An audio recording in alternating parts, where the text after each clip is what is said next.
तो ये एकदम नेत्र डबडबाई प्रिया जी के और श्री लाल जी के श्री मुखकमल की ओर दृष्टि करी और दृष्टि करके बोली, प्यारे श्याम सुंदर कहो, कहा कह रहे हो?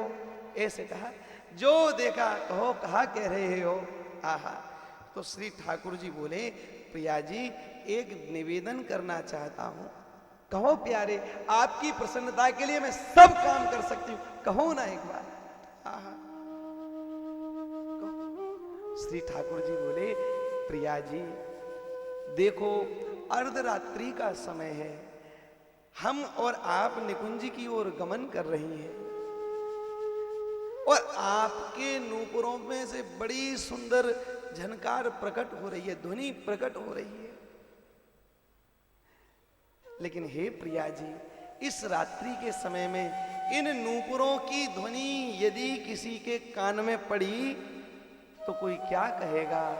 देखो देखो कौन की छोरी है, देखो देखो कौन को छोरा है।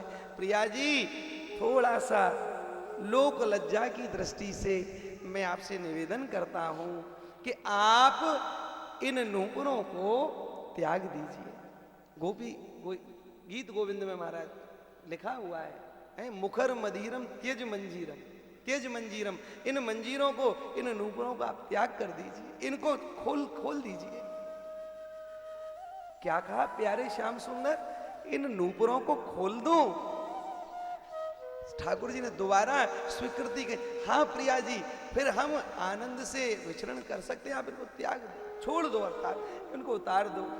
इतना सुनते ही श्री प्रिया जी के शरीर में महाराज कंपन होने लगा और जो ठाकुर जी ने एक हस्तकमल को पकड़ रखा था, हस्तकमल को ठाकुर जी से छुड़ा ली और छुड़ा करके श्री प्रिया जी श्याम सुंदर खड़े निकट में, उनसे 2 कदम और पीछे हट करके खड़ी, 2 कदम और पीछे, और कहा, सर मुंह पर गाल पर हाथ रख करके कहा, प्यारे श्याम सुंदर आप क्या कहते हो?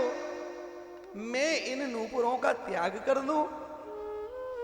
जब प्रिया जी पीछे को हुई और हाथ छुड़ाई तो ठाकुर जी भी एकदम सचेत हो गए, कोई कारण तो है महाराज, जो कारण समझ नहीं पाए, लेकिन फिर भी कहा, हाँ प्रियाजू दास ने यही निवेदन किया है।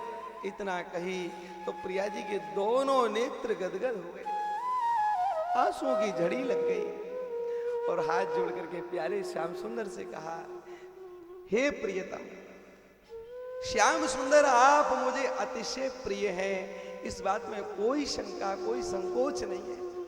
लेकिन प्यारे, अगर आप ये बात कहते हैं कि अपने नूपुरों का त्याग कर दो तो मैं इस काम को कदापि नहीं कर सकती। क्या कहा? कदापि नहीं कर सकती। ऐसा क्यों? तो हाथ जोड़ करके कह रही हैं प्रिया जी, प्यारे पात्र अपात्र का भेद आप कर सकते हो, मैं नहीं कर सकती। देखो आप लोग लज्जा के कारण अपने चरणों में आए हुए को छोड़ सकते हो, लेकिन ये श्री राधा अपने चरणों में आए हुए नूपुरों का त्याग बिल्कुल नहीं कर सकती। मैं लोगों के ताने सह लूंगी, मैं लोगों का कहना सह लूंगी, लेकिन तुम कहो आहा कि नूपुरों को छोड़ दो, तो इन नूपुरों को नहीं छोड़ूंगी। क्यों? क्योंकि ये मेरे चरणों में बंधे हुए हैं, ये मेरे शरण हैं, ये मेरे शरणागत हैं, और मैं अपने शरणागत का त्याग कर दूं ऐसा मेरा निज स्वभाव नहीं है। बोल बरसाने वारी की जय। भैया ऐसी करुणामयी किशोरी जी के एक बार हृदय से बोलो, बोल बरसाने वारी की जय। ऐसी श्री प्रिया जी, महाराज ठाकुर जी तो ये किंचित विचार कर लेते हैं ये पात्र है कि अपात्र है, लेकिन श्री प्रिया जी के चित्त में ये भावना नहीं आती है कि ये पात्र है कि ये अपात्र है सब। और वही श्री चैतन्य महाप्रभु जी ने किया महाराज, पात्र पात्र का विचार नहीं किया। राधा अंग छटा लागी श्याम भयो गोरा, महाराज गोरे हो गए श्याम। क्यों? क्यों? प्रिया जी की अंग कांति महाराज आपको प्राप्त हो गई, वो भी दान में। किस लिए? महाराज श्री कृष्ण नाम का रसास्वादन करने के लिए आए, खुद भी किए औरों को भी कराए। महाराज राम राय जग धंधे त्यागे, मंगल भयो लग्यो इन ओर। महाराज पात्र पात्र का विचार, पात्र पात्र विचारन छोड़ सबको नामदान किए एक तरफ से, क्यों क्यों किए? क्योंकि इनमें राधा अंग छटा है, श्री राधा यहाँ विराज रही है, इसलिए इस कलिकाल में। महाराज अधिक दूर की बात नहीं, कलवीदास ने निवेदन किया था, वो हमारे पूज्य श्री राधा बाबा साक्षात श्री प्रिया जी महाराज, पात्र पात्र का कोई भेद नहीं, जो आवे सीधे निकुंज, जो आवे सीधे निकुंज है। कोई ये कौन कर सकता है? श्री ठाकुर जी के बस की बात नहीं है साहब, ये तो श्री प्रिया जी परम करुणामय, परम वात्सल्यमयी श्री प्रिया जी ही ऐसा कार्य कर सकती है, और किसी की हिम्मत नहीं। आहा, तो जो प्रिया जी लोक भय के कारण अपने चरणों में पड़े हुए उन, अगर हम निर्जीव कहें, इनमें कोई प्राण नहीं है, हालांकि यद किंचित दूसरी दृष्टि से देखा जाए तो उस गौलोक धाम में सब कुछ चिन्मय है? सभी प्रकट हैं, कोई अप्रकट नहीं है। ठाकुर जी की बंसी के अवतार श्री हित महाप्रभु प्रकट हो जाते हैं, महाराज सुदर्शन चक्र के अवतार हैं, श्री निम्बार्क प्रभु निम्बादित्य जी प्रकट हो जाते हैं, महाराज अलग अलग सब चिन्मय है। लेकिन फिर भी अगर भौतिक दृष्टि से देखा जाए तो नूपुर निर्जीव होता है। महाराज जब निर्जीव को नहीं छोड़ सकती तो सजीव को कैसे छोड़ सकती है? कैसे छोड़ सकती है? आहा, किशोरी मोरी करुणा की भंडार, अरे तज घन श्याम झटपट धावती, सुन कर दीन पुकार, किशोरी करुणा की भंडार। कितनी करुणा, कितनी करुणा, सोचिए। तज घन श्याम, जिन प्रियतम श्याम सुंदर के बिना आपको एक एक क्षण भी कल्प के समान त्रुटि युगायते प्रतीत हो रहा है, वो श्री प्रिया जी जब करुणा की झोली खोल देती हैं तो साहब करोड़ों करोड़ों कल्पों का भी विरह झेल सकती हैं, लेकिन अपने चरणों में आए को त्यागना उनको स्वीकार नहीं है, त्याग नहीं सकती। ऐसा श्री किशोरी जी का परम करुणा में जिनके बिना एक क्षण नहीं रह सकती। और तज घन श्याम झटपट धावती, सुन कर दीन पुकार, किशोरी करुणा की भंडार। बाबा श्री गौरांग दास जी श्री वृंदावन में विराजते, बहुत पुरानी बात नहीं, अभी 20-25 वर्ष पुरानी बात। बाबा गौरांग दास जी की निज स्थिति ऐसी हो गई, महाराज करुआ का जल पीते, ऐसा सुंदर श्री भगवत रसिक जी महाराज जी लिखते हैं करुआ के लिए, परम पावन करुआ को पानी, जाके पियत हृदय में आवत,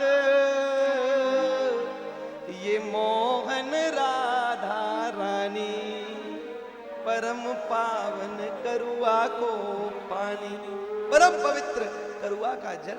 महाराज उसको पीते, भाव स्थिति ऐसी हो गई, निज अवस्था में नहीं रहे, महाराज चल दिए, अवस्था ऐसी हो गई, निज शरीर का भान नहीं, लंगोटी भी खुल करके गिर जाती थी, पता नहीं चलता। आहा, भिक्षा के लिए एक द्वार पर पहुंच गए, माँ श्री राधे राधे, इतना कहा, मैया ने देखी, अरे बाबा बाबरो है गए हुए, अरे तेने कछु पहर नहीं रखो और तू यहाँ आकर के ब्रजवासन के यहाँ रोटी मांग रहे हुए। बाबा को तब छेद आया, हाँ मेरे तन में बस रहे, इतना संकोच में, इतना ग्लानी में भर गए कि पुनः महाराज ब्रज में, अर्थात जहाँ लोग वाग रहते थे, ब्रजवासी रहते थे, उस क्षेत्र में नहीं आए और दूर जाकर के जंगलों में जाकर के रहने लगे। महाराज जब जंगलों में रहे, 3 दिन भूख प्यास, केवल श्री राधा श्री राधा श्री राधा, केवल एक नाम का उच्चारण, श्री राधा। अहो, जब करुणामयी अपने निज प्रियतम श्री श्याम सुंदर को विसार सकती है, तो महाराज श्री बाबा गौरांग दास के लिए वो कृपा करुणा है। बिंदु जी ने श्री ठाकुर जी को खूब सुनाई है महाराज, मोहन अब हम तुमसे रूठे, लेकिन प्रिया जी के लिए किसी ने नहीं लिखा कि हम तुमसे रूठे। ए भैया बताओ, कोई लिखा है? एक आध किसी ने पद ऐसा सुना हो तो मैं बताओ है? लेकिन श्री ठाकुर जी से कह भी दिया। बिंदु जी कह रहे हैं, क्या वो स्वभाव पहला सरकार अब नहीं है, दीनों के वास्ते क्या दरबार अब नहीं है। महाराज कह रहे हैं ठाकुर जी के लिए तो ये बात कही जा सकती है, लेकिन प्रायः श्री किशोरी जी के लिए ऐसी बात कहीं पर देखने को नहीं मिलती। अरे भैया हाँ या ना? थोड़ा जोर से बोलो, बोल बरसाने बारी की जय। आप लोग हाथ उठा के और जोर से बोलते हो ना, हमें लगता है कि आप बिल्कुल हमारी बात से सहमत हैं पूर्ण रूप से। और दास की बात नहीं है, ये प्राचीन संतों की बात है। ये दास की श्रीमुख एक टेप रिकॉर्डर बज रहा है, बजाने वाला यंत्र ये और यंत्री कोई और है। यंत्री ये सब संत जन यंत्री है। ये जो संतों के श्री मुखारविंद का दर्शन करके ही, जैसे टीवी के आगे रिमोट होता है ना, तो रिमोट दबाओ तो चैनल लगता है एकदम, वही बात है। ये रसिक जन सामने बैठे होते हैं, रिमोट की तरह काम करते हैं। महाराज जी तो आहा, कहाँ चल रहे थे? कहाँ चल रहे थे? नूपुर। नूपुर, वाह महाराज जी। कहाँ की गली कहाँ पे ठाकुर जी पहुंचा देते हैं, बलिहारी। तो हाँ, ये वहां चल रहे थे। अब आई बात पक्की, सावधान। श्री हरचरण दास जी महाराज शरीर अब पूरा कर लिए। दास को सुबह ही सुबह 4 बजे फोन कर देते थे और कहते थे साधु सावधान। एकदम महाराज जी ऐसे बोलते थे, अब तो शरीर साधु सावधान। कहो सो रहे थे? जी सरकार सो रहे थे। आवासी पहचान जाते महाराज जी। दंडवत, दंडवत में थोड़ा सा तो लचक आती, क्योंकि सो रहे हैं महाराज। जब विषय निद्रा में सोएंगे तो जीव और सभी लड़खड़ाएगा, और क्या है। बलिहारी। तो श्री बाबा गौरांग दास जी जंगलों की ओर चले गए, और भान नहीं है, श्री किशोरी जी करुणामयी हैं महाराज। जंगलों में ही और थाल लेकर के पहुंच गए। थाल लेकर के, सजा हुआ थाल महाराज, स्वर्ण की कटोरियां जिसमें विराजमान है, वो थाल और लेकर के बाबा के समक्ष विराजमान कर दिया। बालिका का सुंदर रूप है। बाबा 3-4 दिन से भूखे हैं, कुछ पाया नहीं। महाराज लेकर के पाने लगे। पाते पाते तृप्ति ज्यों-ज्यों होती गई तो भान हुआ, अरे इस जंगल में ये भोजन कौन लेकर के आया। महाराज फिर स्मरण हुआ, अहो एक छोटी सी बालिका आई थी। बालिका बालिका, बस फिर शरीर रोमांचित होने लगा, कंपन होने लगा, अष्ट सात्विक विकार प्रकट होने लगे। महाराज गदगद हो गए और रो पड़े उन बर्तनों को हाथ में लेकर के। कहा किशोरी, इस नराधम के लिए आपने इतना कष्ट किया है? इस नराधम के लिए रो रो करके उन बर्तनों को छाती से लगाते हैं। ये मेरी प्रिया जी के पात्र है, ये मेरी प्रिया जी के पार्षद है, हृदय से लगाते, गदगद हो जाते। भैया साधारण नहीं है, श्री किशोरी जी की करुणा कुछ ऐसी ही है। देखो, अगर हम लोग सच्चे ग्राहक बन जाएं ना, सच्चे ग्राहक का अर्थ क्या, वास्तव में जिज्ञासा वैसी हो कि आज या 2 दिन या 5 दिन या 1 सप्ताह में मुझे श्री किशोरी जी का एक अनुभूति, एक अनुभव प्राप्त करना है, एक ऐसा सोच करके और उस रास्ते की ओर गमन करें, उस ओर चलें। महाराज ये दास क्या कह सकता है, पुराने पुराने संत जितने भी रहे हैं, बड़े बड़े संतों ने उसका अनुभव किया है। महाराज 7 दिन तो बहुत दूर की बात रही। साहब बाबा गोस्वामी जी कहते हैं, बिगड़ी जन्म अनेक की, अरे सुधरे अब ही आज, अरे होए राम को नाम जप, तुलसी तजे को समाज। वो समाज का त्याग करके महाराज यद किंचित भी भजन बने और श्री जी के मिलने की तीव्र उत्कंठा हो तो महाराज 7 दिन तो छोड़िए, अब ही और आज होगा, आज और अभी होगा ऐसा काम।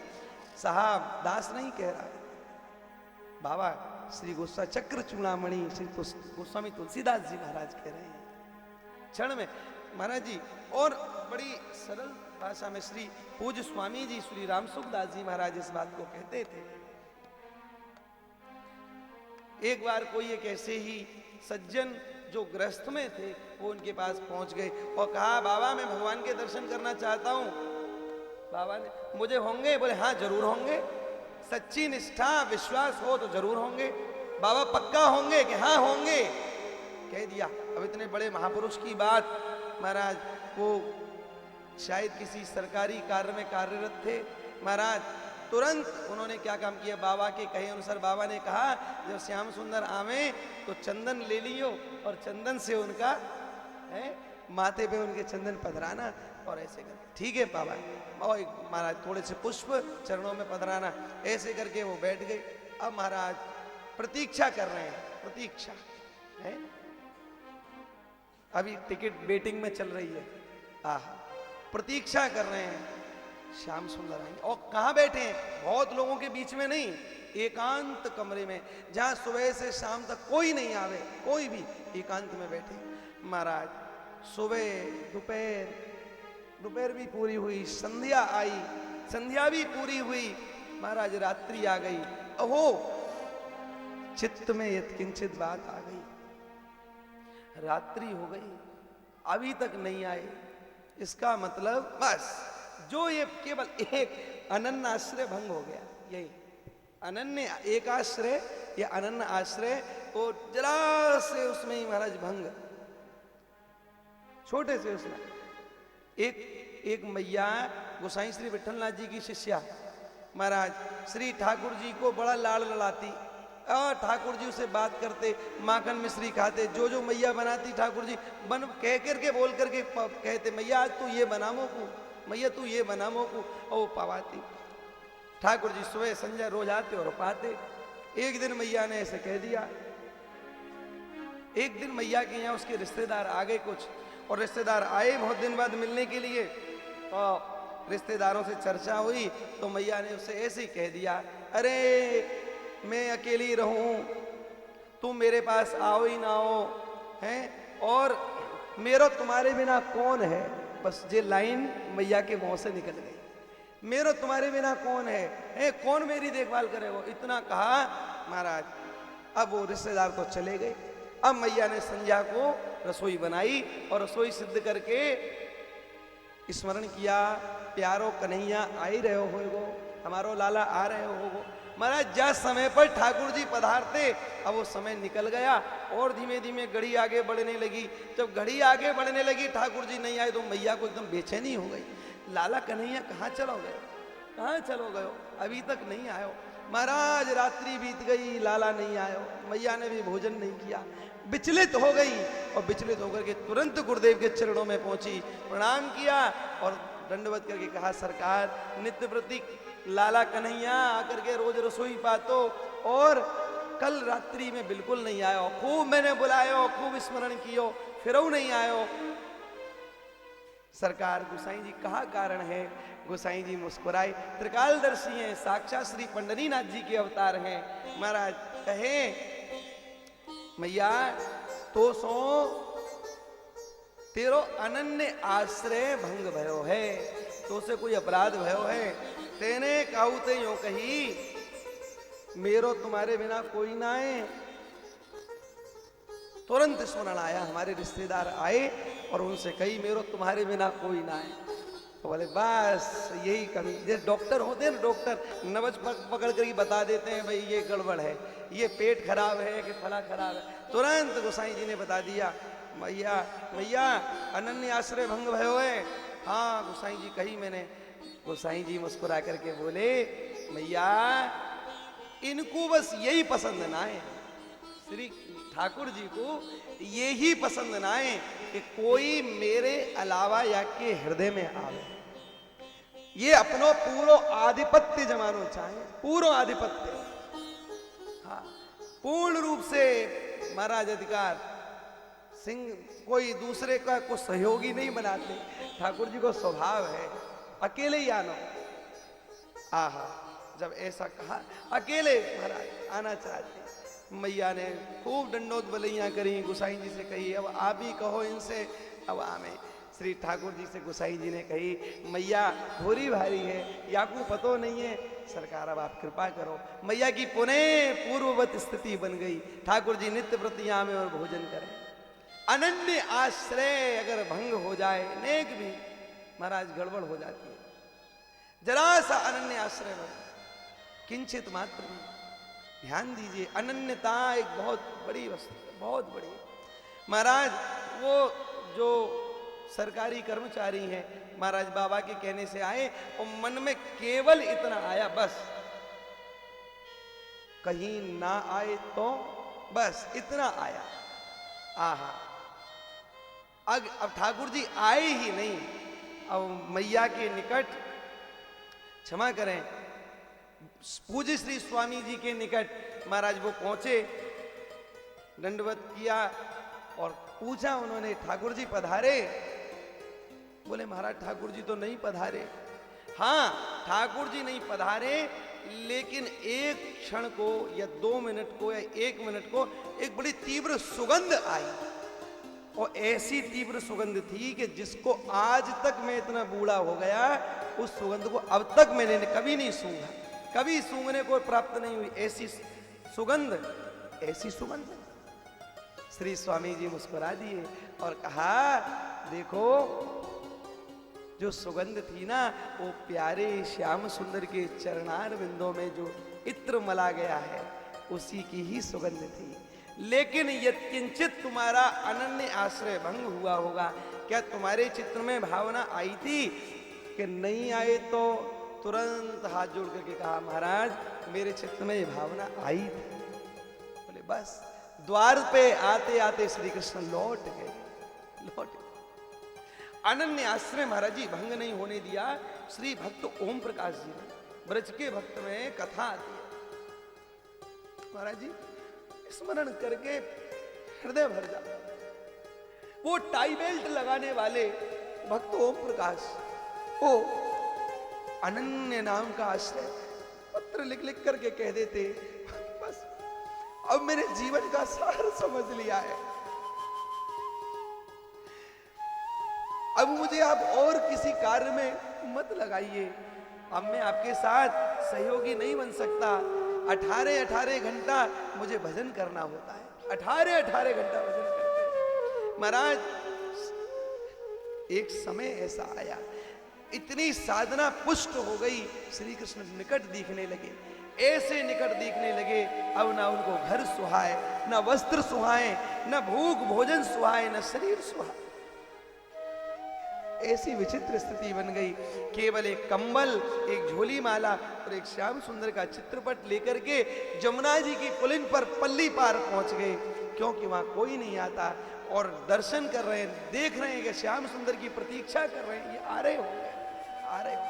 अब महाराज 1 दिन बीता, 2 दिन बीता, 3 दिन बीता, न अन्न लिया है और न ही जल लिया है, न अन्न न जल, और इसके बिना केवल जमुना जी की पुलिन पर रेती में पड़े भये हैं। महाराज ब्रजवासी कोई ऐसा आयो, उसने कंबल भी चोरी कर लिया, किसी ने कोई झोली माला ले गया, केवल चित्रपट रखा रह गया।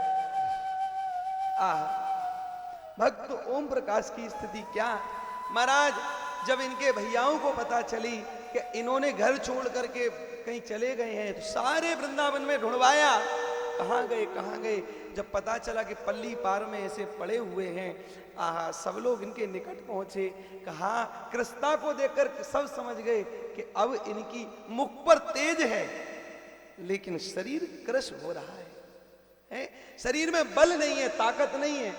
और महाराज तो इनके भाइयों ने कहा, भोजन दिया और भोजन देकर के कहा पाओ इसको, दूध दिया, लेकिन जैसे भाइयों को देखा तो कांपते हुए हाथों से हाथ जोड़ करके कहा भैया मेरे अनन्य आश्रय को भंग मत करना। अरे काहे का अनन्य आश्रय, मरने के कगार पर पहुंचे हुए हो और कहते हो अनन्य आश्रय क्या।